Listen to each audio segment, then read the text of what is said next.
Bizi kichik bo'lsa-da, oz bo'lsa-da mehnatimizni ko'rishga tayyormisizlar? Tayyormiz. Balkim sizlar kutgandirsizlar bu kunlarni, balkim kutmagandirsizlar.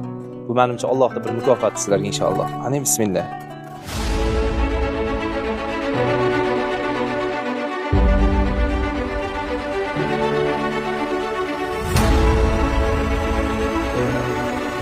Nima odamlarga o'xshab uxlamamoqchiman, bitta odam uyimdan kuzatmayman deb yig'layman. Dunyoda yaxshi insonlarga iltimos yordamlashishni so'raymiz. Alloh mehribon ekan, Alloh iloyim hammalaridan rozi bo'lsin.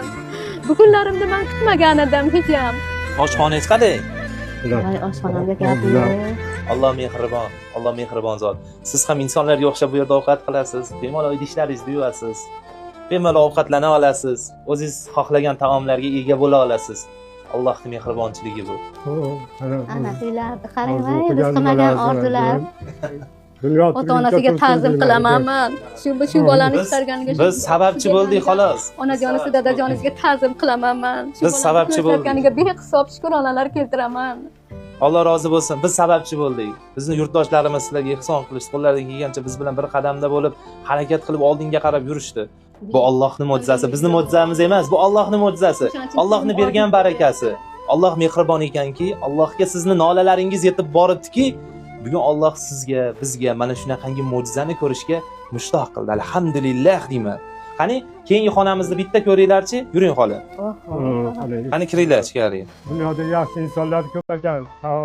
Siz amin bo'ldingizmi yaxshi insonlar borligiga inshaalloh? Qani kelinglar, o'tiringlar xola. Hamma sharoit bor, televizor bor, eng oxirgi rusumda, konditsionerlar bor, isitish, toplingi pollar, hamma narsa qilingan inshaalloh.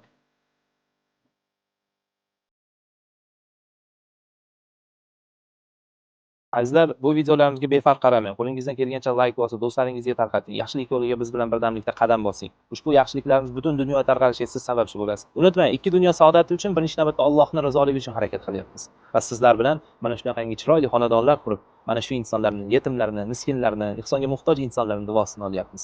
Va bu inshaalloh jannatlarga yo'l deb o'ylayman.